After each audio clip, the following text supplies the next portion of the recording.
Ora, muito boa tarde a todas e a todos, aos que estão presentes aqui no Palácio Ceia e também remotamente via Zoom. Obrigado a todas e a todos pela presença, em especial aos nossos colegas, aos nossos estudantes, que estão aqui mais uma vez a mostrar o interesse que todos nós temos e que os nossos alunos têm nestas temáticas das relações internacionais, dos estudos europeus, estudos da paz também. E, portanto, sem mais delongas, eu faria a abertura desta palestra sobre a participação de Portugal nas missões da Organização das Nações Unidas na Colômbia, uma organização conjunta e a quem também já publicamente agradeço, do Centro de Estudos Globais e da Licenciatura em Estudos Europeus e do Mestrado em Estudos sobre a Europa da Universidade Aberta, e também, e muito importante, de forma particular, um agradecimento aos nossos dois oradores da sessão de hoje. O Sr. Major João Bengalinha, Major da Força Aérea Portuguesa e com experiência como observador internacional da missão da ONU na Colômbia, que ainda não conseguiu juntar-se a nós por um contratempo profissional, mas que juntar-se-á mais tarde. E passando também de imediato a palavra, um agradecimento especial pela proposta, pela iniciativa, pela proatividade na organização deste evento, ao Dr. João Val de Sousa, licenciado em Filosofia pela Faculdade de Letras da Universidade de Lisboa, pós-graduado em Estudos da Paz e da Guerra pela Universidade Autónoma de Lisboa, diplomado em Estudos Avançados em História, Defesa e Relações Internacionais pelo ISCTE. Frequentou mestrado em Ciência Política e Relações Internacionais e o doutoramento em Relações Internacionais na Faculdade de Ciências Sociais e Humanas da Universidade Nova de Lisboa, onde fomos colegas no ano durante a parte letiva do doutoramento. É, neste momento, doutorando em História, Estudos de Segurança e Defesa, num programa conjunto do ISCTE e da Academia Militar, onde desenvolve uma tese precisamente sobre o conflito armado interno na Colômbia nos anos mais recentes e colabora ainda com o jornal eletrónico Tornado. Portanto, Dr. João, muito obrigado mais uma vez pela presença, pela proposta deste tema, e acho que ninguém melhor do que o Dr. João para fazer a abertura deste tema, esta abertura mais introdutória, antes de depois passarmos a palavra ao Sr. Major. Por isso, muito obrigado e tenha a palavra. Ora, muito boa tarde, muito obrigado por terem vindo. Quero começar por agradecer ao Sr. Professor André Pereira Matos e à Universidade Aberta por terem tido a amabilidade de acolher-nos. A ele, o meu muito obrigado. Agradecimento muito especial pela disponibilidade mostrada ao Sr. Major João Bengalinha, da Força Aérea Portuguesa. Muito obrigado, pois sem ele este evento não teria brilho. Agradeço também a assistência, que espero tenham paciência para ouvirem-me nos próximos minutos. O objetivo da minha comunicação é traçar uma panorâmica sobre o conflito colombiano, de modo a enquadrar as missões, mostrando as suas características mais genéricas e a participação de Portugal nelas. Assim, a minha exposição é dividida em 6 pontos. Uma introdução, onde farei uma abreviada caracterização do conflito, o seu custo humano e o acordo de paz entre o Estado colombiano e as Farc-EP. O acordo de paz, propriamente dito, entre o Estado colombiano e as Farc-EP.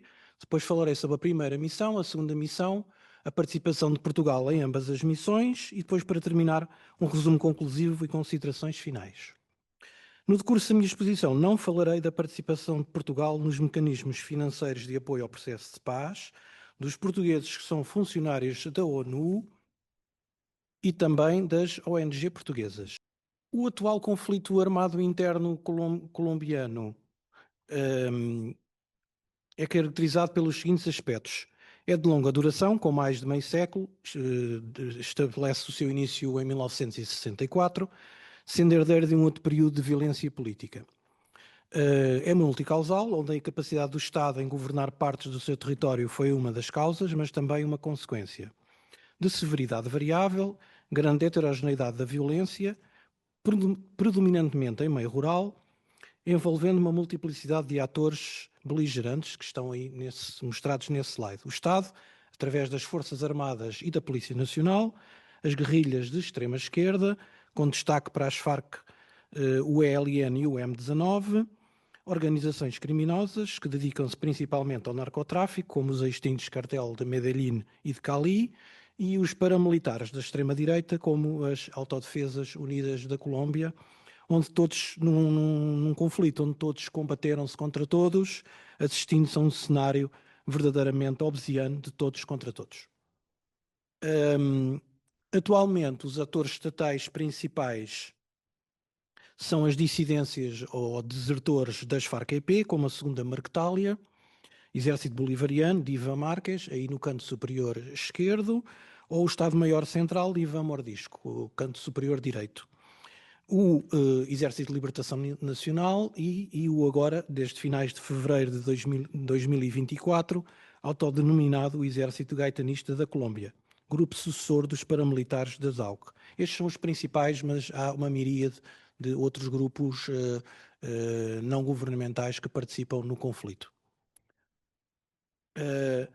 O custo humano do conflito armado interno é estimado, pois não há cifras seguras, em mais de 9 milhões e meio de vítimas, dos quais assinalo 450 mil mortos desde 1986, podendo chegar a 800 mil, sendo que 90% eram civis, isto é, eram não combatentes, mais de 100 mil desaparecidos e 8 milhões e meio de deslocados, uns internamente, outros que fugiram para os países vizinhos. O acordo de paz.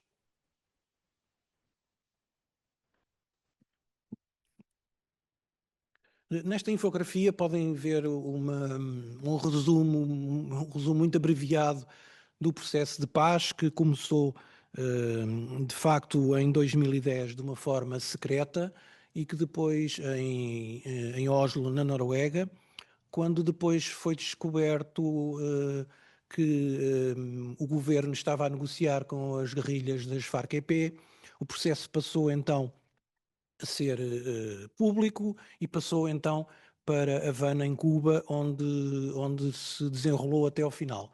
Como podem ver, o processo teve fases de avanços e recuos e teve uma particularidade porque enquanto se negociava também se combatia e combatia-se de uma forma bastante severa, ao ponto, por exemplo, de o governo ter conseguido eliminar o que era, na altura, o líder das Farc-EP, Álvaro Cano, o que não impediu que as negociações depois se tivessem sido retomadas e se tivesse finalmente chegado a um acordo final de paz.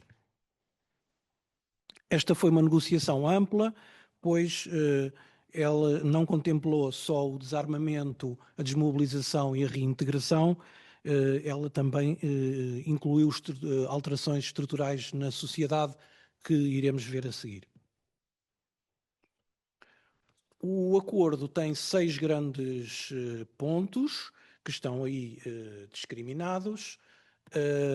Tem 2 pontos, o 3 e o 6, que são aqueles pontos que toda a gente espera haver num acordo de paz.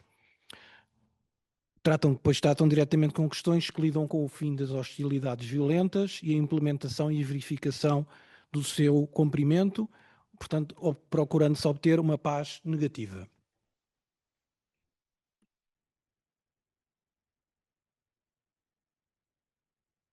O acordo vai mais além do que é habitual e aborda também algumas das mais importantes causas do conflito, que estão assinalados pelas setas encarnadas, como são as que dizem respeito à reforma rural, aos cultivos ilícitos e à participação política, pretendendo alcançar desta forma uma paz positiva visando prevenir o regresso do conflito. Ou seja, o acordo de paz com as Farc-EP procurou, em primeiro lugar, obter uma paz negativa através do silenciamento das armas. Depois, contempla pontos que pretendem alcançar uma paz positiva, visando prevenir o regresso do conflito. De destacar um ponto muito importante e que foi central neste acordo de paz, que é o que diz respeito às vítimas. As vítimas do conflito armado interno tiveram uma atenção especial visando estabelecer uma paz duradoura através do fomento da reconciliação e da justiça para quem mais sofreu. Para este fim foi criado um sistema onde inclui-se o mecanismo da Jurisdição Especial para a Paz, JEP, de que falarei mais adiante.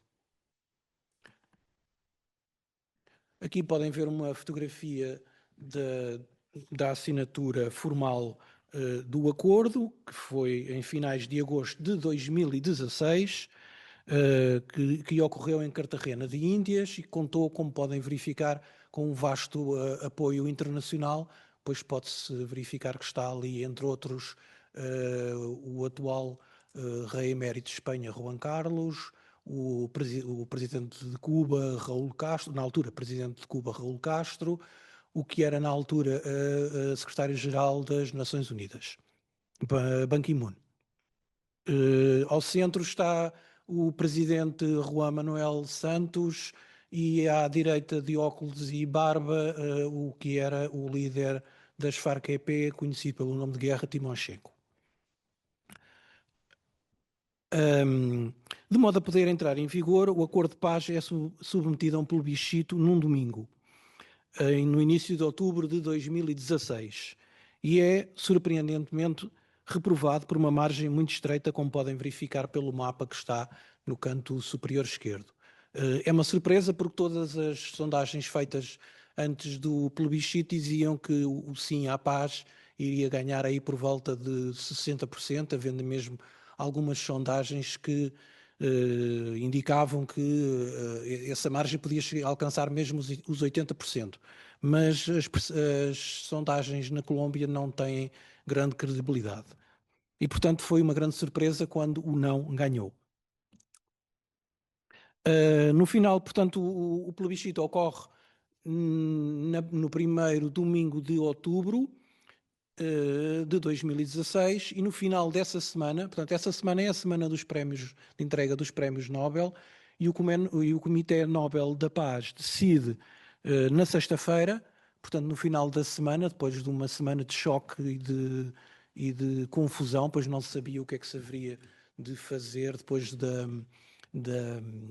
reprovação do acordo de paz. O presidente Juan Manuel Santos confessou que pensou mesmo em demitir-se portanto, o Comitê Nobel anuncia que será, portanto, entregue, será agraciado com o Prémio Nobel da Paz o presidente Juan Manuel Santos pelos seus esforços incansáveis para alcançar a paz na Colômbia. Assim, o acordo ganha uma nova força para ser implementado, ele é renegociado, acolhendo-se algumas das propostas da oposição. É finalmente assinado um acordo revisto a 24 de novembro de 2016, no Teatro Colombo, em Bogotá, que são as imagens que estão aí a ver no canto inferior direito.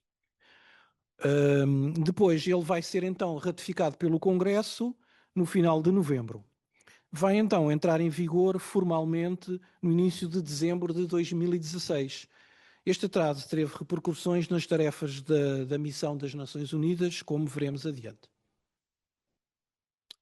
A primeira missão. A primeira missão, ou a missão da ONU na Colômbia, é no UC, ou MNUC, propriamente dita, nasce da vontade de ambas as partes, o governo colombiano e as Farc-EP, que acordaram solicitar, através de um comunicado conjunto, uma missão para participar no processo de paz, tendo sido estabelecida através da Resolução 2261, como está aí indicado, que foi aprovada por unanimidade logo em janeiro de 2016.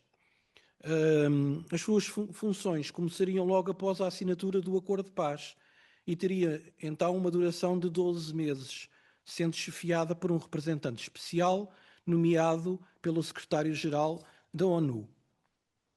A missão de caráter político serviu como a componente internacional e de coordenação do Mecanismo de Monitorização e Verificação, o MMV, do cessar-fogo e de hostilidades bilateral e definitivo e do abandono das armas pelas Farc-EP.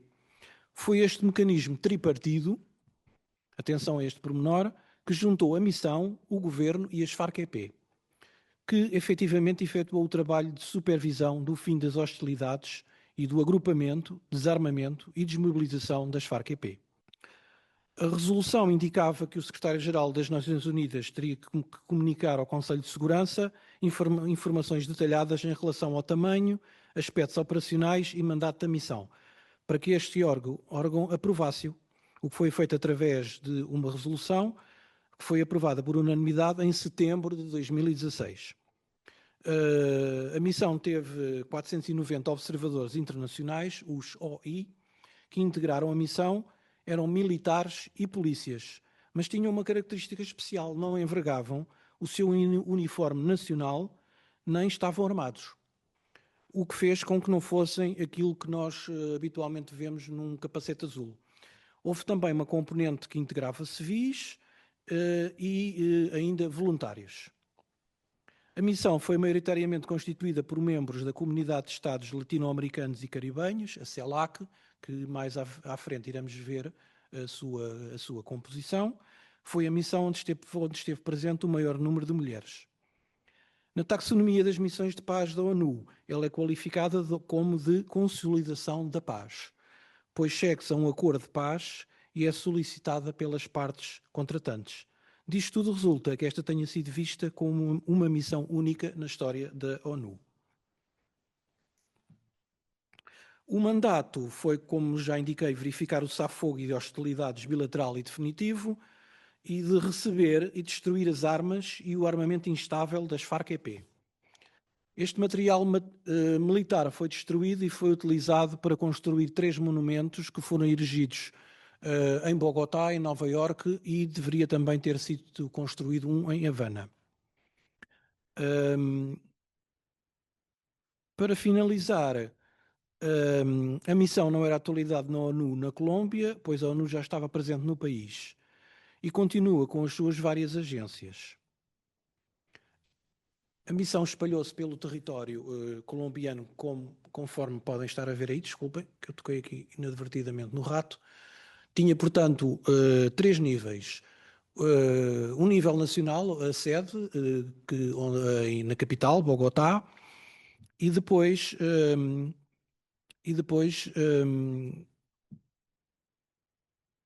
tinha um nível regional, com 8 sedes, e depois 26 sedes locais do MMV. Portanto, que tinha 19 zonas provisórias onde os guerrilheiros das Farc-EP se iam acantonar, maiores, e depois os mais pequenos em 7 pontos de agrupamento, como podem ver aí. Surgiu então assim a figura das ZVTNs, as aldeias temporárias de transição e normalização. Eram áreas delimitadas onde os farianos se concentraram primeiro e depois abandonaram as suas armas individuais. Tinha uma zona para os farianos viverem, outra para os observadores da ONU e uma outra para serem abandonadas as armas. A força pública, ou seja, as forças militares e a Polícia Nacional, não podiam entrar nessas aldeias. Os guerrilheiros uniformizados também não poderiam interagir com as comunidades dentro das DVTNs. Quando queriam sair da sua zona, tinham que desfardarem-se, os guerrilheiros, claro.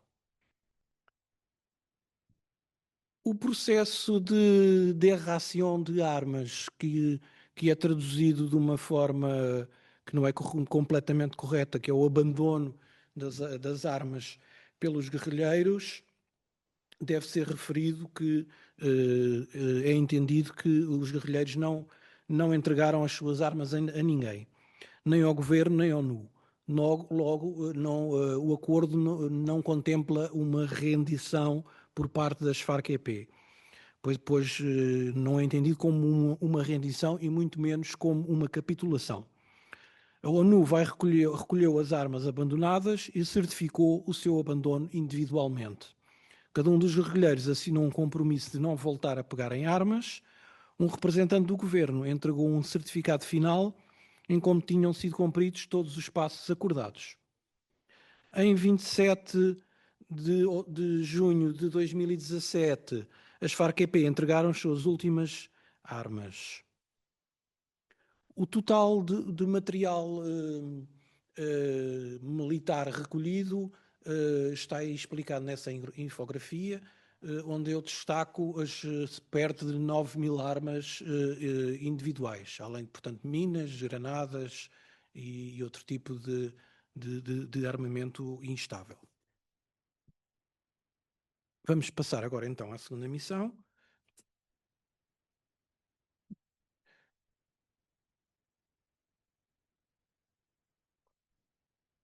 Tendo também sido pedida pelo governo colombiano e pelas Farc-EP, o Conselho de Segurança das Nações Unidas deliberou em julho de 2017, através da resolução 2366, o estabelecimento de uma segunda missão, a Missão de Verificação das Nações Unidas, abreviadamente a Missão de Verificação ou a MVNUC. A missão tem como, a missão tem como objetivo verificar 2 pontos do Acordo de Paz.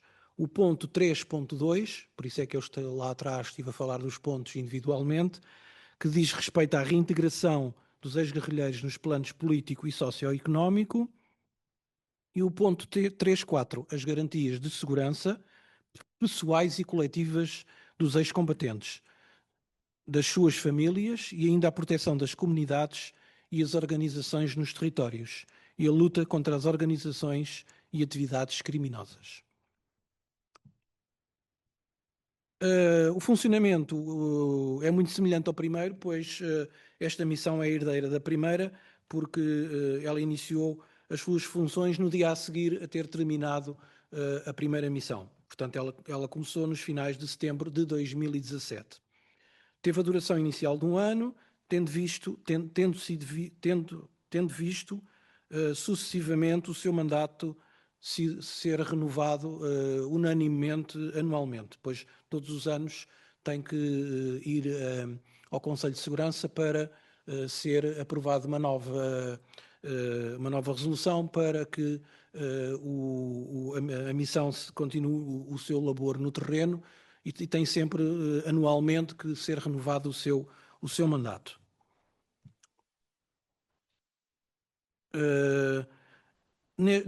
Portanto, aqui as características são muito semelhantes, é constituída a parte dos observadores internacionais por polícias e militares estrangeiros, é também integrada por especialistas civis colombianos e estrangeiros, que vão formar equipas com os observadores internacionais, sendo oriundos principalmente da CELAC, tendo desta vez um efetivo inferior à missão anterior. A MVNUC funciona em estreita colaboração com a sociedade civil e várias instituições e órgãos colombianos, destacando-se a polícia e as Forças Armadas e ainda a comissão que entrega representantes do governo e das ex-FARC-EP. Tudo isto foi estabelecido através da Resolução 2377, que foi aprovada em setembro de 2017. A missão está mais ou menos colocada nos mesmos locais onde estava a primeira missão. Tem, portanto, a sede nacional em Bogotá, tem 9 escritórios regionais que agora subdividem-se em subescritórios regionais e estes últimos, por sua vez, em escritórios locais. Com a extinção das ZVTNs, eles tornaram-se em espaços transitórios de formação e reincorporação. Existiram 24 destes espaços distribuídos conforme está aí indicado nessa infografia, mapa-infografia. Posteriormente, alguns destes ETCRs foram sendo encerrados e surgiram outros locais denominados de novo ponto de reagrupamento, os GNPRs, que depois, por sua vez, pulverizaram em novas áreas de reincorporação, os NAR. Hoje existem à volta de 95 NARs e já não 75, como está indicado no mapa. Depois, como há muitos desmobilizados que decidiram abandonar estes locais, pois não se sentiam seguros ou decidiram reincorporar-se à sociedade de outras maneiras, o governo teve que estabelecer então uma nova uma nova legislação, pois o que estava acordado no acordo de paz é que a reintegração fosse feita de uma forma coletiva e não de uma forma individual. Portanto, para superar este obstáculo, finalmente, em agosto de 2024, foi então expedida a legislação de modo a regulamentar estes novos locais, que por sua vez mudaram de nome e agora chamam-se áreas especiais de reincorporação coletiva. Estas medidas buscam facilitar o processo de reintegração na vida civil dos ex-integrantes das antigas Farc-EP que tenham optado por avançar nos seus processos de maneira coletiva.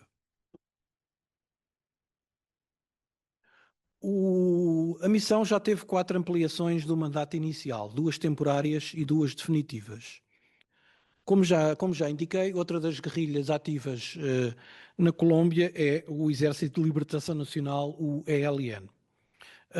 No final de outubro de 2017, no Equador, conforme está aí nessa fotografia no canto superior esquerdo, foi formalmente inaugurada uma fase pública de conversações visando a obter decisão de paz entre o governo e o ELN. A primeira ronda de diálogo só ocorreu depois em novembro. Foi então decidido haver um cessar-fogo entre o ELN e o governo colombiano, que teve início no início de outubro de 2017 e que terminou no início de janeiro de 2018. Portanto, em que a missão fez parte, juntamente com a Igreja Católica, o ELN e o governo desse mecanismo que se chamava o Mecanismo de Monitorização e Verificação do Cessar-Fogo, o MVV. Foi, portanto, novamente submetido ao Conselho de Segurança se a missão deveria ou não ter autorização para supervisionar o cessar-fogo, e foi então aprovado por unanimidade uma extensão da missão que ficou informalmente conhecida como a missão 2.1 ou 3.0. Depois deste cessar-fogo, tentou-se retomar os diálogos, na altura em Cuba, mas sem resultados. Depois, em meados de janeiro de 2019, entretanto já tinha mudado o governo, em agosto de 2018, e o ELN faz um ataque com um carro-bomba à escola de cadetes da polícia, onde mata vários cadetes e fere imensos, e portanto o governo decide terminar as negociações com o ELN. E então aí a possibilidade de paz esfumou-se. Com a entrada de um novo governo, em novembro de 2021, em novembro de 2022, as negociações foram retomadas agora com o governo do presidente Gustavo Petro, que é o presidente que está em exercício e que está naquela fotografia ali no canto inferior direito a apertar a mão ao representante do ELN.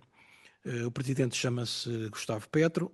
Já houve vários ciclos de diálogo distribuídos pela Venezuela, o México e Cuba. Essa fotografia diz respeito a um dos ciclos de diálogo em Cuba, pois ao centro é o atual presidente de Cuba. Em junho de 2023 foi acordado entre o governo e o ELN um cessar-fogo, tendo ambos novamente pedido à MVNU que verifique o seu cumprimento. Para tal, o Conselho de Segurança teve que aprovar uma resolução que foi aprovada no início de agosto de 2023. O que fez com que houvesse um aumento do efetivo da missão. Mais uma vez, a missão participou num mecanismo de monitorização e verificação quadripartido, portanto, Governo, ELN, Missão e Igreja Católica. E este cessar-fogo teve início em agosto de 2023 por 180 dias. Foi depois prorrogado por mais 6 meses no início de fevereiro de 2024 até agosto de 2024. Terminou este cessar-fogo sem conseguir-se chegar a um acordo para a sua continuação. As conversações de paz entre o governo do presidente Gustavo Petro e o ELN têm sido retomadas e suspensas desde aí. Neste momento, os diálogos estão congelados devido à escalada da guerra que estalou entre o ELN e uma das dissidências das Farc-EP, a Frente 33, no Catatumbo, que é uma sub-região do norte de Santander.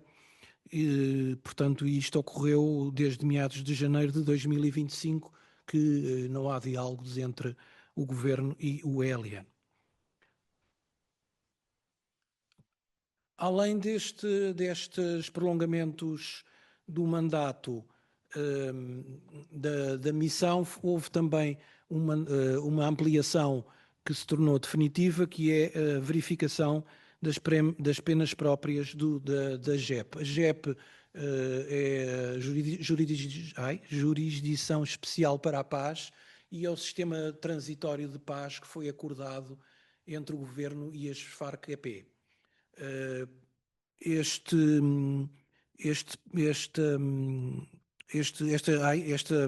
Esta extensão ocorreu em maio de 2021, onde a missão irá verificar precisamente o ponto 5.1.2 do Acordo de Paz. Ela vai verificar o cumprimento e a implementação das sanções próprias da JEP. Portanto, verificar que as pessoas sancionadas cumprem as sanções e que as autoridades estatais estabelecem as condições necessárias para elas.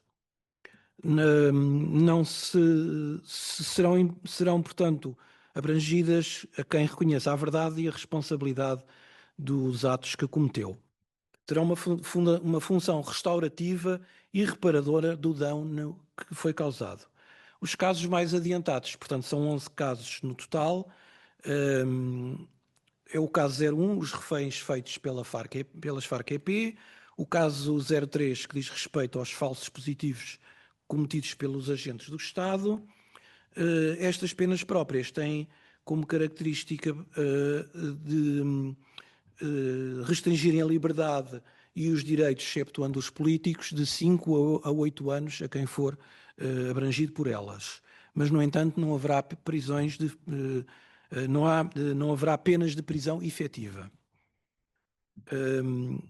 Neste momento, já há uma primeira pena, digamos, provisória, isto aqui entre aspas, sobre o caso 03, em que 50 ex-militares têm que semear 3 mil árvores na sub-região de Sumapaz, que foi o castigo que a JEP lhes imputou.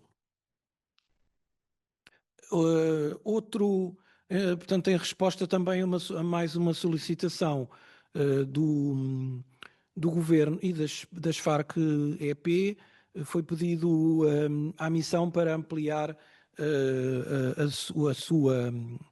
o seu mandato e através de uma resolução que foi aprovada em janeiro de 2023, ela passou a verificar também a implementação do ponto 1, que diz respeito à reforma rural integral, portanto, onde se pretende reformar o campo colombiano, uma das principais, se não mesmo a principal causa do conflito armado, e depois também verificar o ponto 6.2, que diz respeito ao capítulo étnico. Com licença.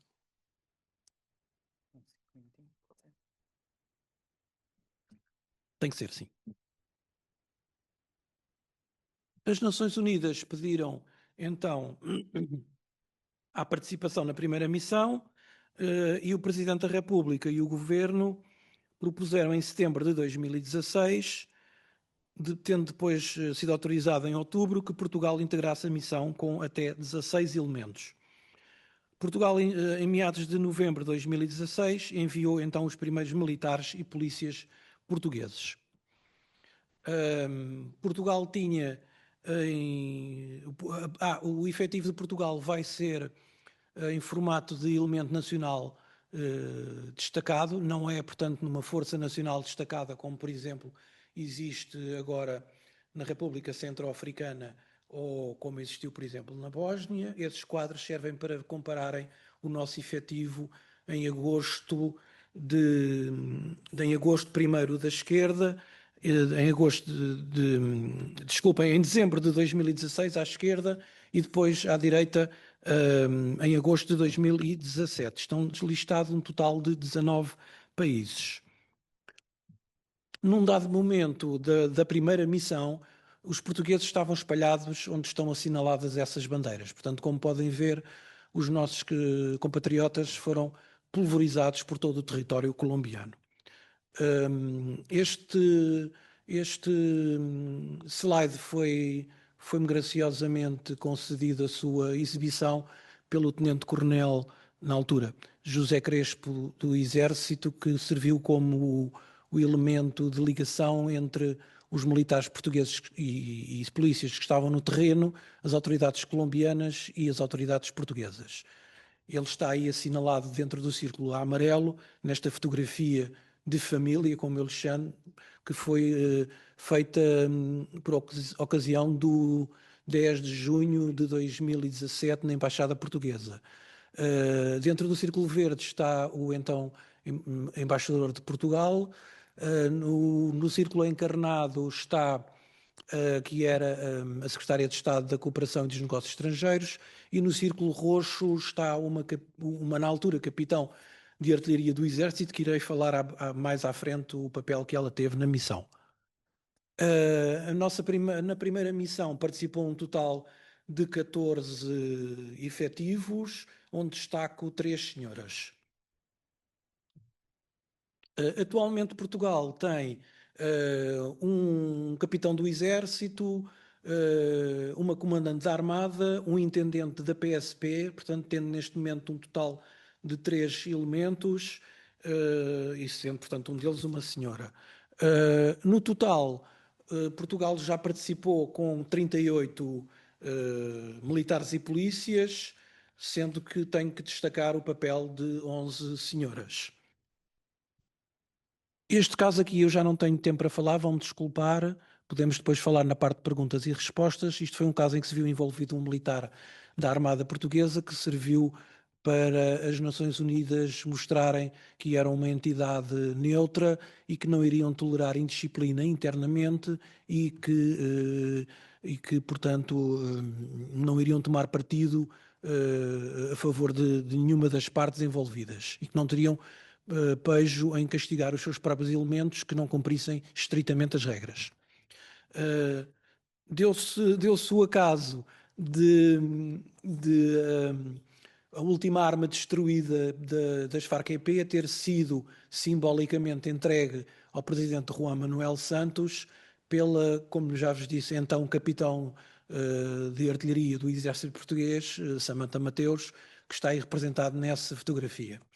Foi um momento icónico, pois o presidente Juan Manuel Santos, quando uns meses mais tarde veio cá a Portugal, ele disse que tinha sido um dos momentos mais marcantes da vida dele e que ficaria marcado para sempre na sua história pessoal.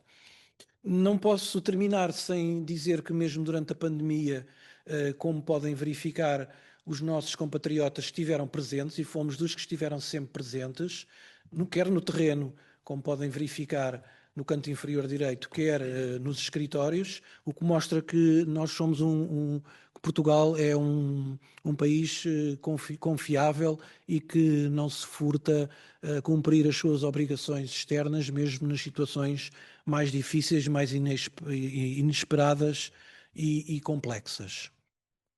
Para concluir, não posso deixar de agradecer o trabalho, o serviço, aliás, que os nossos compatriotas militares e polícias têm desenvolvido e desenvolvem ao serviço de Portugal em nome da paz, porque a pomba da paz vai-se alimentando grão a grão. Muito obrigado pela vossa atenção. Qualquer questão ou dúvida, se desejarem, podem enviar ali para o meu e-mail, se faz favor.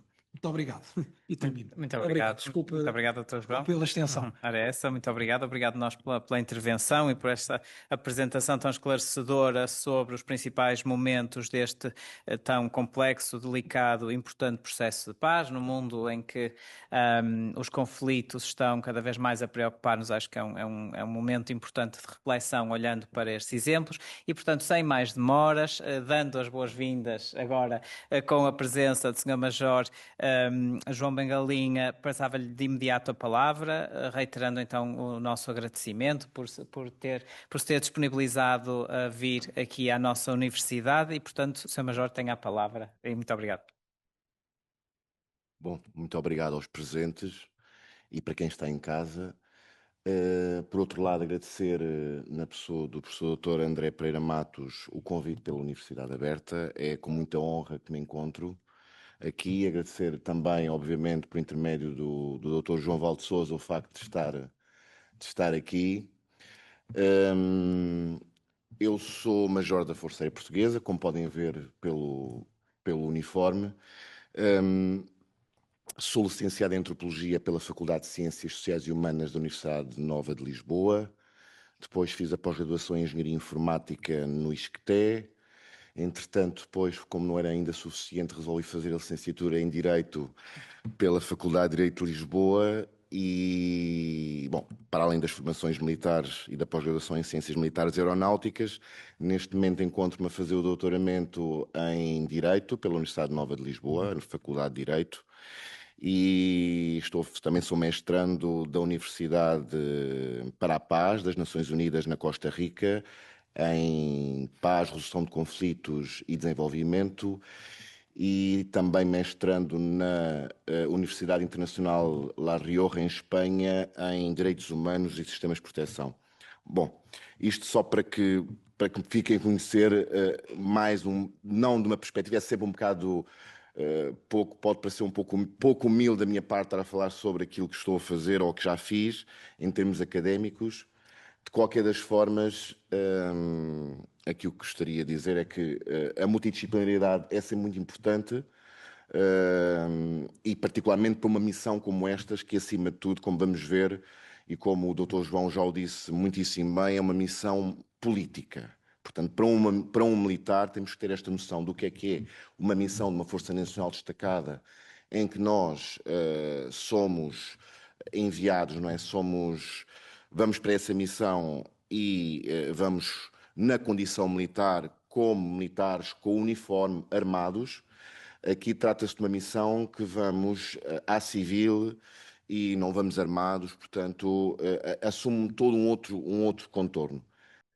Alguém quer se arriscar o porquê deste elevado número de páginas para um acordo de um conflito que, no fundo, durou mais de 60 anos e que, infelizmente, ainda dura até hoje? Alguém quer se arriscar? Bom, diga. Não tem tanto a ver com o número de intervenientes, mas tem muito a ver com o detalhe de que um acordo de paz, porque é realmente uma obra muito interessante de leitura, porque este acordo de paz tenta, de alguma forma, sintetizar, ainda que sejam em 310 páginas, todas as situações que causavam tensão e conflito entre as duas partes. E vai, como o Dr. João já disse, desde um capítulo 1, que vai desde a reforma rural integral, que é realmente, e não é por acaso que é o capítulo 1, porque na verdade a base deste conflito é a questão da terra, da posse da terra, do território, porque como vocês sabem, a Colômbia é um território enorme. Eu, enquanto militar, quando vou para a Colômbia, foi sair, antes de mais, em primeiro lugar, um pouco da nossa borbulha europeia. Vamos para outro continente, e vamos para a América Latina em particular, e vamos para um país com uma dimensão territorial que nada tem a ver com a dimensão de Portugal. A título de exemplo, Portugal pode, e vou mostrar mais à frente, cabe dentro de um dos departamentos que eles chamam, à nossa semelhança, chamam de departamentos, nós diríamos distritos ou regiões, mas mais distritos. Nós cabemos, enquanto Portugal, enquanto área territorial, cabemos num dos departamentos deles. Isso é para vermos a escala do território. Portanto, os acordos de paz, neste caso o capítulo 1, não é por acaso que é o primeiro, porque realmente o grande cerne deste conflito baseia-se exatamente na terra. Depois, obviamente, percorre todo um conjunto de situações de conflito que foram muito detalhadas, e eu gosto exatamente de destacar, por exemplo, quer o 1, quer a criação no capítulo 5.1.2, nesse ponto, que é a JEP. Portanto, eles criam um próprio sistema de jurisdição, de justiça transacional, ou seja, tem à semelhança daquilo que é uma justiça ordinária, à semelhança do que nós temos também aqui, uma justiça ordinária com todos os tribunais, com toda a organização do nosso mapa judiciário. Eles criaram como um sistema judiciário à parte, para julgar exatamente todos os crimes que se cometeram no âmbito deste conflito. Obviamente com todas estas particularidades, daquilo que é a justiça transicional, isto praticamente daria, falando sobre justiça transicional, daria-nos para termos aqui outra palestra. Não vou entrar em grandes detalhes, mas é só para ter uma ideia. Até chegámos a um capítulo 6, que é o último, que obviamente fala sobre o capítulo étnico. E o capítulo étnico também tem uma importância muito grande nestes acordos, porque a Colômbia tem muitas etnias indígenas, e isso, obviamente, também eles foram vítimas do conflito armado e também merecem, obviamente, todas essas reparações, esse conteúdo restaurador e reparador no que diz respeito à justiça transicional. Bom, a pergunta é, o que é isto da missão das Nações Unidas na Colômbia? O Dr. João já disse, eu também já referi, portanto, é uma missão política especial, não é? Foi estabelecida pelo Conselho de Segurança das Nações Unidas em 2016. Isto foi uma missão que foi solicitada, obviamente, pelo governo da Colômbia e pelas Farc-EP, obviamente, como um acordo, resultando de um acordo de paz que foi negociado em Havana. Não querendo entrar em grandes detalhes, porque, mais uma vez, o Dr. João já o disse muitíssimo bem, também para nós, observadores, distinguimos, em termos de participação nesta missão, em duas fases diferentes. Ou seja, os meus camaradas que estiveram antes de mim, e no primeiro mandato, digamos assim, que tem a ver com o DDR, neste caso com desmobilização, desarmamento e reintegração, foi como se dividíssemos então a reintegração aqui separada do desarmamento e da desmobilização, e sim, o primeiro mandato também tinha uma componente de reintegração, mas era uma componente menor, tinha uma componente maior de desarmamento e desmobilização. E obviamente isso implicava que os observadores internacionais que lá fossem. Porque é que os observadores internacionais, a questão que se coloca é porque é que os observadores internacionais chegam à missão da Colômbia? Porque, na verdade, a missão das Nações Unidas já tem o seu staff civil e poderia, obviamente, desempenhar essa função. E a questão que se coloca é exatamente por este DDR, porque, de acordo com as Nações Unidas e com as guidelines até internacionais, são os militares que têm um conhecimento maior sobre o armamento e sobre como é que se processam todos estes processos de desarmamento e desmobilização de uma força militar que, ainda que não seja convencional, é uma força militar que estava organizada, que tinha as suas hierarquias.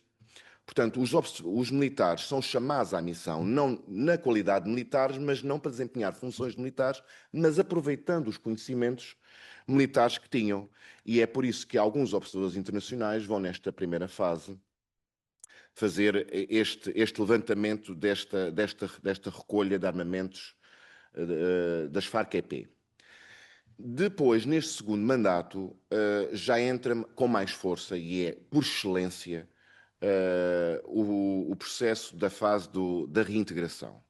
E esta reintegração, falamos de uma reintegração económica, social e política. O que é isto, esta reintegração económica, social e política? É, passo a expressão, pegar naqueles que eram guerrilheiros, que até ao momento estavam em armas, portanto, eles transitam de uma vida militar para uma vida civil, e é necessário que eles se reintegrem do ponto de vista social, se reintegrem do ponto de vista político. Por isso é que foi-lhes dado durante um período a representatividade no sistema político colombiano com um partido, que é o Partido Comunes, e a reincorporação económica, que é o desenvolvimento de projetos produtivos para eles poderem ter meios de subsistência. É também de referir que o mandato, obviamente, como também já foi referido pelo Dr. João Valdo Sousa, foi sofrendo algumas alterações, porque, como sabem, os acordos, são vários pontos dos acordos e não se conseguia nem, as Nações Unidas tinham meios humanos e materiais de poder fazer a verificação dos acordos de paz de todos os pontos. Então foram sendo paulatinamente acrescentados os pontos. Portanto, começou-se com 3, começou-se com o 3.2, que é esta tal reintegração, a chamada, falamos aqui em reintegração, mas eles gostam mais de falar em reincorporação económica, social e política.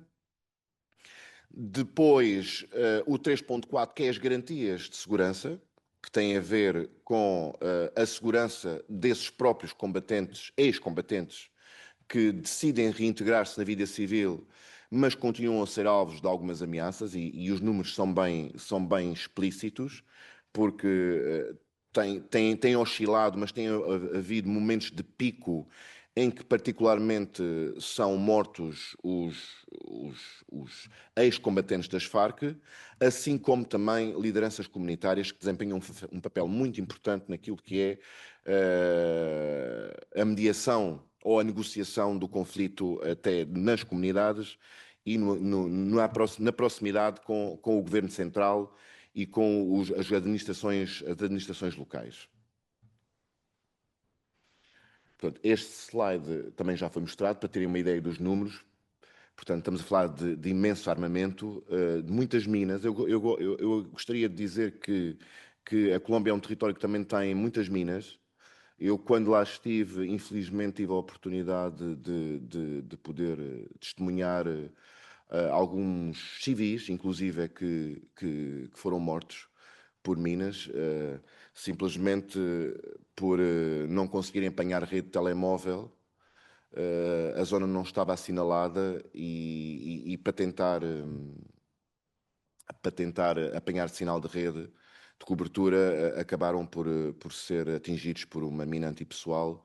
Muitas vezes são minas que são, diria, artesanais, não são as chamadas clássicas, que são ativadas, por exemplo, com uma simples seringa de uma injeção e são difíceis de poder-se detectar, algumas delas. Portanto, ainda é um tema ainda que muitas coisas tenham sido entregues. Estamos a assistir, e eu gosto de fazer esta ponte já, porque também não tenho muito tempo, estamos a assistir também, ainda que estas armas estejam entregues, não quer dizer que não se tenham voltado a armar, não é? Até porque, como bem sabem, na Colômbia, neste momento, bom, já há uns anos, mesmo depois dos acordos, nem todos os ex-combatentes das Farc-EP assinaram os acordos. Daí se formaram as chamadas dissidências das Farc-EP e isso tem trazido alguns problemas àquilo que é a implementação realmente destes acordos. Porque se são dissidentes, nunca entregaram as armas, estão prontos para combate e, obviamente, querem voltar a ganhar mais efetivos, ou seja, aumentar o número de recrutamentos de efetivos e, ao mesmo tempo, correrem ao armamento para poderem continuar os seus objetivos estratégicos. Nesta fase 2, portanto, eu falei na fase 3, no ponto 3.2, que é a reintegração económica, social e política, falei nas garantias de segurança e já falei um pouco sobre a jurisdição especial para a paz. Estes 3 pontos foram os primeiros pontos que a missão verificou e em 2023, que é quando eu chego em março de 2023 à missão e em janeiro desse ano tinham sido aumentados estes últimos 2 pontos, que é o ponto 1 e o ponto 6.2, o ponto 1 que diz respeito à tal reforma rural integral e o 6.2, ao capítulo étnico, como disse há pouco, tem a ver com os indígenas e a importância dos indígenas enquanto vítimas do conflito armado.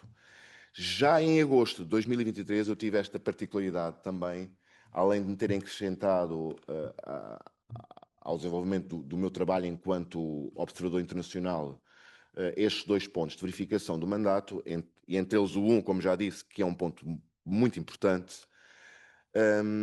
Também foi criado um mecanismo de monitorização e verificação que tinha a ver, obviamente, com fruto dos diálogos que este governo de Petro estabeleceu, e eu gostaria também que compreendessem que este é o primeiro governo, do ponto de vista político ou ideológico, mais à esquerda, se não de esquerda, digamos assim, porque o atual presidente da Colômbia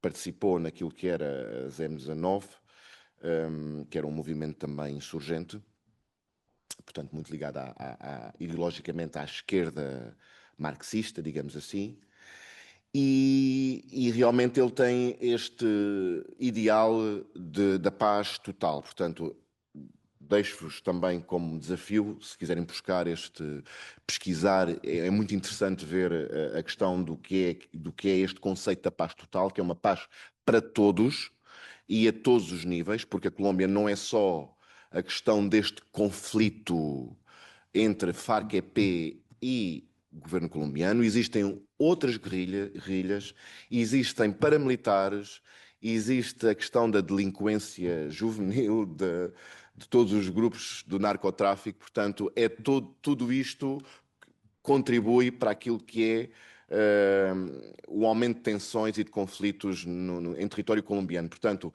ele tem esta ideia desta paz total e é avançado então para este mecanismo de monitorização e verificação com outra guerrilha. E ao mesmo tempo, mais tarde, acaba por desenvolver com as próprias dissidências das Farc, também desenvolve diálogos nesse sentido, e essas ainda estão em conversação. Infelizmente, este mecanismo, portanto, iniciou-se em agosto de 2023, que tinha a duração de 1 ano, era um mecanismo quadripartido, não é? Como o Dr. João já disse.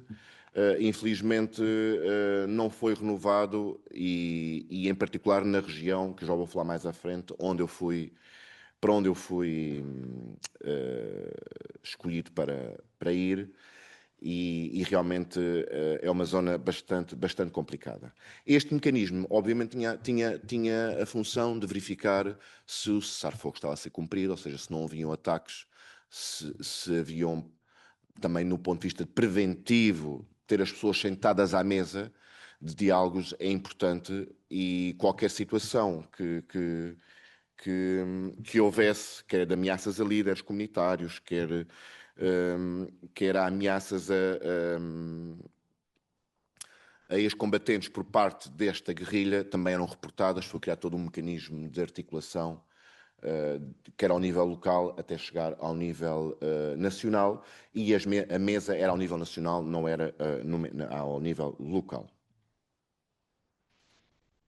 Portanto, como é que trabalha a missão? A missão trabalha por todo o território nacional, quer do ponto de vista departamental, quer do ponto de vista local, e em particular, em termos nacionais, temos o headquarters, temos a sede, que é em Bogotá.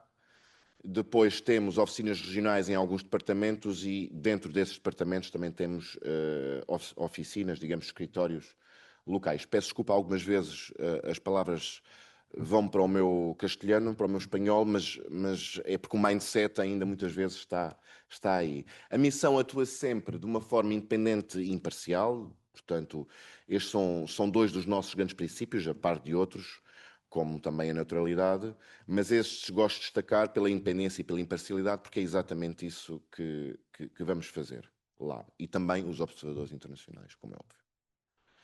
A título de curiosidade, para termos uma ideia da escala, estamos a falar de mais de 1 milhão de quilómetros quadrados, estamos a falar de 32 departamentos e um distrito capital, que é Bogotá, por isso é que se diz Bogotá DC, à semelhança daquilo que é Washington DC nos Estados Unidos.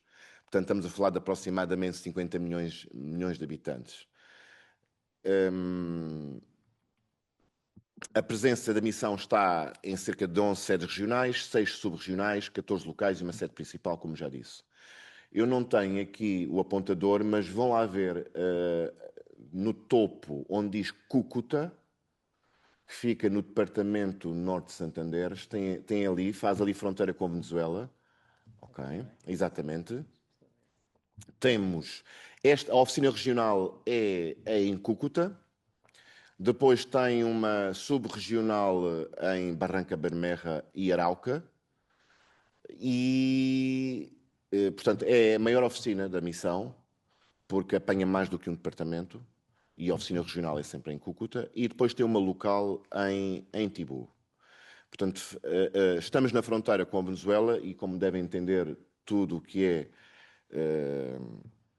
a dificuldade de estar numa zona fronteiriça, para além daquilo que é o problema do conflito em si, o problema dos refugiados e até do próprio tráfico de droga. Portanto, estamos num departamento que faz fronteira com a Venezuela. De Cúcuta à Venezuela, portanto, são cerca de 3 ou 4 pontes. Atravessamos a ponte 5 minutos, estamos na Venezuela. Portanto, é uma capital de departamento complexa, com muitos problemas. E a título de curiosidade também que saibam, não sei, mas penso que em termos de presença de organizações internacionais e de ONGs, deve ser o departamento com mais presença. Desde a ONU Direitos Humanos, à PNUD, ao Programa Nacional das Nações Unidas para o Desenvolvimento, ONU Mulheres, Banco Alimentar contra a Fome, uma série de organizações e ONGs, o Conselho Noruego, o dinamarquês, a Cruz Vermelha, o Comitê Internacional da Cruz Vermelha. Portanto, temos imensas organizações internacionais, dada a complexidade desta região. A título de curiosidade também, nós, em particular, aconteceu-me a mim, nós, quando somos nomeados pelo governo português, pelo Estado português, para representarmos e para irmos para esta missão, não sabemos para onde vamos. Portanto, temos que passar um conjunto de provas até chegarmos a esta missão. Portanto, o Estado português nomeia-nos, depois temos entrevistas com as Nações Unidas, temos um curso de sobrevivência nas Nações Unidas também que temos a aprovar, um exame de condução também temos que fazer, e também temos que aprovar se não podemos correr o risco de repatriamento.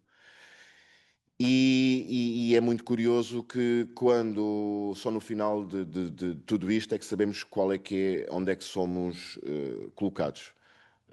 E eu nem sabia, portanto, eu até considero uma pessoa minimamente informada, até estudei o dossiê, digamos assim, do mapa da Colômbia e das oficinas, mas por acaso não me preocupei muito com Cúcuta, porque também nunca nenhum dos militares portugueses tinha ido para Cúcuta, e muito menos para uma equipa móvel, que é estar no terreno, tirando, obviamente, o primeiro mandato, que era da entrega das armas, mas praticamente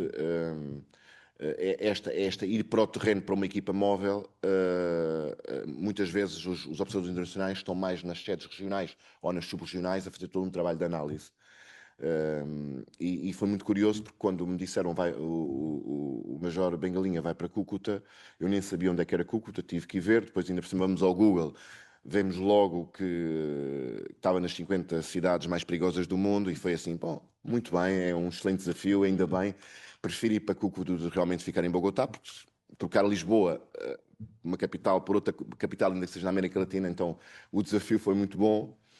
E realmente foi a experiência profissional e pessoal até hoje dos meus 45 anos, realmente foi a grande experiência.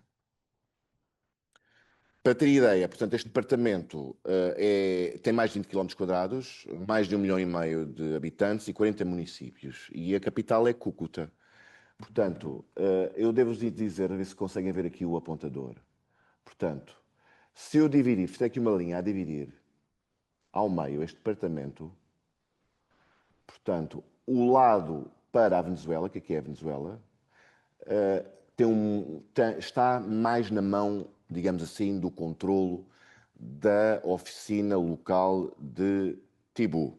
Portanto, eles têm 3 municípios, Sardinata, Tibu e um outro. O Sul, a missão não apresenta grandes situações para que a missão tenha que fazer uma ação de verificação, mas depois deste corte para este lado, para o lado de Cesar, que é outro departamento, estão aqui um conjunto de municípios, dos quais a equipa móvel, que está sediada em Cúcuta, salvo que está aqui correto. Mesmo ao lado. Ok. Aqui, exatamente. Cúcuta está por aqui, que eu estou a ver mal, não é? Pronto. E os 8 municípios que estão para este lado ficam na dependência do controle da equipa móvel. Portanto, o que é que nós fazíamos enquanto militares, observadores internacionais? Nós saíamos de Cúcuta, íamos para a base de Oucanha, que é o sítio menos inseguro, digamos assim, para não dizer mais seguro, mas menos inseguro. Ficávamos aqui alojados num hotel que foi revisto, obviamente, com todas as garantias de segurança das Nações Unidas, e é deste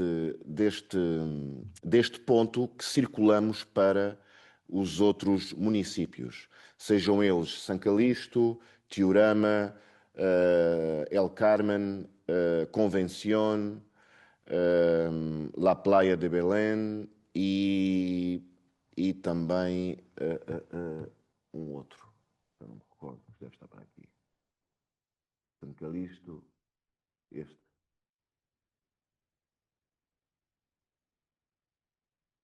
Okay. Bom, e são estes municípios, então, que nós nos circulamos. Nós temos que nos deslocar entre as 8 e as 6, portanto, nós só podemos funcionar... Bom, podemos sair, temos garantias de segurança, temos medidas de segurança muito apertadas, podemos sair a partir das 6 da manhã, mas temos que regressar sempre à base às 6 da tarde, à Oucanha. Estamos sempre munidos de equipamento de rádio, satélite e VHF, quase, porque a cobertura muitas vezes é complicada. E, portanto, são territórios complexos. Eu digo isto porque é que são complexos e difíceis. Porque temos aqui um parque natural do Catatumbo, e esta zona toda faz parte de uma chamada sub-região do Catatumbo, que é, para vosso conhecimento, 60% do narcocultivo da Colômbia está nesta região. E é um departamento muito rico em minérios também. E também passa um oleoduto por este departamento. Portanto, torna-se muito apetecível, quer pelos privados, pela exploração, pelas empresas minero-energéticas, quer depois também pelos narcotraficantes em termos de produção, porque grande parte dos agricultores que aqui estão, muitos deles dedicam-se ao narcocultivo. Ainda que nesta fase se diga que se esteja numa fase de greve cocaleira, como eles dizem, mas realmente acaba por ser um território muito disputado do ponto de vista territorial. Aqui estão presentes quer os grupos de narcotráfico, quer duas guerrilhas, a Frente 33, de dissidentes das Farc, e o Exército de Libertação Nacional, bem como depois outros pequenos grupos insurgentes que vão surgindo aqui, o que torna isto um melting pot, se me permitem a expressão, de atores que para nós, observadores internacionais, também nos dificultam muito aquilo que é a entrada no território, porque no fundo é muito curioso, nós quando fazemos as nossas ingressões territoriais, sempre pela viatura, por carro, muito poucas vezes de helicóptero, mas sim, algumas vezes já de helicóptero, mas das Nações Unidas, mas muitas vezes nós vamos de carro 4x4, é difícil. Eu demorava cerca de Oucanha para percorrer 200 km 6 horas. Portanto, é extenuante. E depois de Oucanha para os outros territórios, de fazer 50 km, a dificuldade das condições da estrada são difíceis e podemos demorar 1-2 horas para chegar a fazer 50 km. Com todas, depois, isto do ponto de vista logístico. Depois temos as questões se encontramos algum ator armado à margem da lei que nos dificulte o ingresso no território. Por isso é que é muito importante, e aí cabe aos observadores internacionais também fazerem esse trabalho, uma articulação muito grande com as entidades, eu diria com 3 grandes entidades.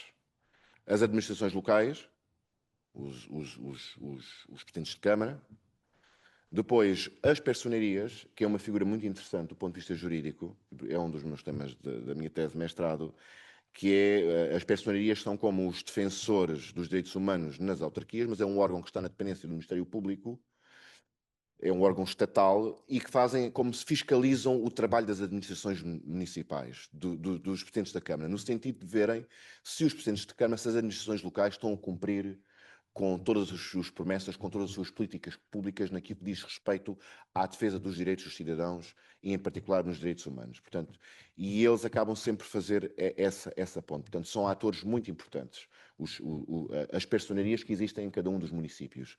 E depois, obviamente, os líderes comunitários, porque os líderes comunitários conhecem o território como ninguém, conhecem os atores como ninguém. Muitas vezes se discute se esses líderes são mais afins a um ou ao outro, portanto, e aos observadores internacionais também cabe fazer essa leitura para quando garantir a segurança da entrada da missão nos territórios, poder garantir a entrada em segurança e podemos fazer o nosso trabalho. Eu deixo-vos esta fase de António Guterres, o nosso secretário-geral das Nações Unidas. Gostaria apenas de dizer, também ainda me restam alguns minutos, não é? 5? Sim, 5 minutinhos. 5 minutos. Bom, como é que se processa em termos, o que é que nós, perguntar-me-ão, mas o que é que vocês vão observar? O que é que os observadores internacionais observam quando lá vão? E eu gostaria de vos deixar, pelo menos poderem ter esta ideia, poder ficar mais claro para vocês.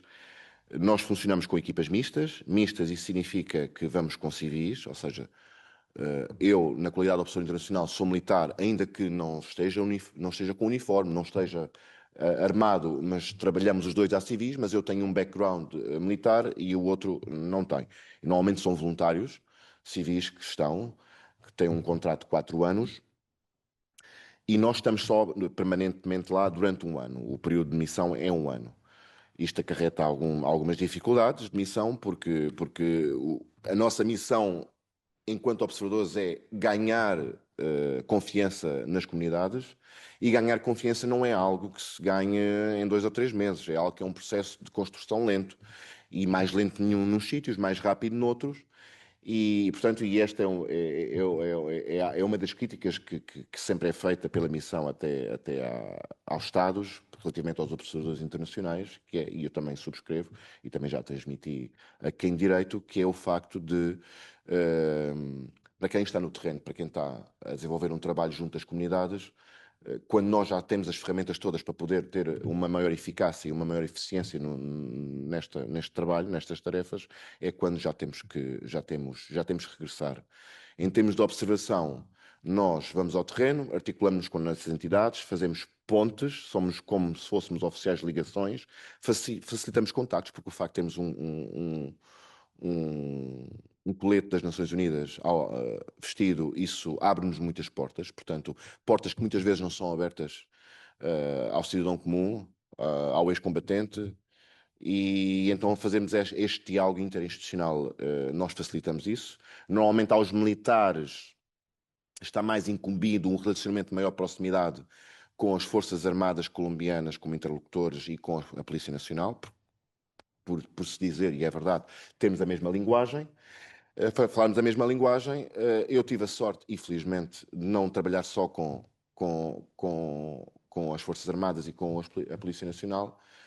Tive a sorte de poder trabalhar com a comunidade e realmente foi a maior experiência, como já disse, da minha vida. Gostaria, só se possível, para terminar, mostrar-vos um vídeo de uma ação onde eu estive presente, que não é muito comum, mas que foi uma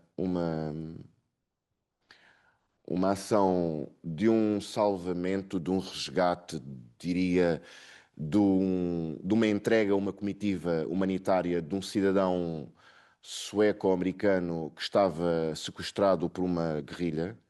E eu costumo mostrar isto porque, para mim, na qualidade de professor internacional e como militar, foi impactante, porque eu tinha chegado há um mês e, por norma, quem tem esta missão é o Comitê Internacional da Cruz Vermelha, porque nós não podemos articular com os grupos armados. É o comitê que tem esse mandato dado pelo governo colombiano. Mas esta guerrilha exigiu a presença ao alto nível, em termos departamentais, da missão. E a minha chefe, que é alemã, tinha que estar presente nessa comitiva humanitária e não quis ir sozinha, então pediu-me o meu apoio e fomos então a esta libertação de um sequestrado, com a particularidade de que normalmente as libertações são feitas em pontos intermédios. Quer isto dizer, a guerrilha informa de um local neutro, intermédio, para não dar a sua localização, e a comitiva humanitária chegam os dois a esse ponto intermédio. E aqui teve a particularidade de nós irmos mesmo ao acampamento do Exército de Libertação Nacional, e para mim isto teve impacto, porque como militar assistir, vê-los todos armados e estar no território deles foi impactante. Eu agradeço imenso a vossa presença. E não sei se tem alguma questão que queiram fazer, estou à vossa disposição. Sei que ainda temos cerca de 3 minutos. Muito obrigado, Sr. Major, também por esta apresentação, com uma visão pragmática de quem esteve no terreno. Nós, de facto, só temos estes 3 minutinhos. Eu não sei, ardei-me só a licença, eu não sei se algum dos participantes terá colocado alguma questão. Estes encontros pecam sempre, não é? Porque são temas muito complexos. E, portanto, eu vou então só ler estas questões que estão aqui laterais, são dos nossos estudantes aqui da Universidade Aberta, do nosso mestrado em estudos sobre a Europa e da licenciatura em estudos europeus, e pedia-vos uma capacidade de síntese para tentarmos terminar a horas. Então, começava aqui, deixem-me só chegar um bocadinho para cima. De que forma percepciona, pergunta Ana Sofia Rodrigues, boa tarde, a participação de Portugal nas missões da ONU na Colômbia e se a mesma reflete os compromissos do país com a diplomacia multilateral e a construção da paz em contextos de pós-conflito. O Rui também pergunta se, a propósito do acordo, creio eu, se contém preâmbulos particulares que necessitem de ser respeitados, os acordos de paz, exatamente. Pronto. Talvez, não sei se podemos dividir as questões. Doutor João, pode... Sim, Temos força. 3 minutos. Sim, um minutinho, sim, exatamente, um minutinho para cada um. Resposta à Ana Sofia Rodrigues, sim. Sim. Major. Relativamente aos preâmbulos, como qualquer preâmbulo, bom, eu como jurista diria que os preâmbulos são fundamentais e muitas vezes são aqueles que são esquecidos quando devem ser lidos. Portanto, os preâmbulos, ainda que não sejam a norma em si do ponto de vista positivista, em termos de articulado, mas fazem parte deste articulado, que são as leis, e dão-nos uma boa base de contextualização, de princípios, de valores que depois são desenvolvidos ao longo do diploma. Neste caso, nos acordos, sem dúvida alguma, que os preâmbulos também contêm referências genéricas que devem ser respeitadas. Muito obrigado, Sr. Major. Ora bem, eu então, atendendo à hora, eu também não vou, eu tinha muitas questões para colocar, não é? Muitas reflexões. É claro que, como eu dizia há pouco, acho particularmente importante no momento em que nós temos falado tanto da necessidade da paz em tantos sítios do mundo. E muitas vezes a leveza com que se fala de acordos de paz, não é? Já, enfim, ultrapassando a questão dos cessar-fogos, que também temos discutido muito, mas a complexidade que depois existe no terreno, um processo que já se arrasta há tantos anos, com uma delicadeza tão grande, e mesmo com boa vontade política para a resolução desses conflitos, conseguimos ver através dos nossos oradores hoje, e a quem volto a agradecer imenso, porque acho que aprendemos todos muito, a delicadeza e as subtilezas de um processo tão complexo de manutenção de paz, não só nesta percepção positiva ou negativa da ausência de guerra e de conflito, mas uma paz sustentável que integre todos e que de facto crie as melhores condições para que os seres humanos vivam com dignidade, que é aquilo que, enfim, todos os Estados deveriam querer para os seus cidadãos. E, portanto, rematava assim esta nossa sessão, agradecendo a quem veio, mais uma vez, ao Centro de Estudos Globais pelo apoio à Universidade Aberta, a quem assistiu aqui presencialmente, a quem assistiu remotamente via Zoom, aos nossos estudantes, a toda a audiência e, em particular, um agradecimento muito especial pela vossa generosidade, partilharem connosco a vossa experiência e o vosso conhecimento. Muito obrigado, Dr. João, Major Bengalinha. Muito obrigado a todos, muito boa tarde e até à próxima.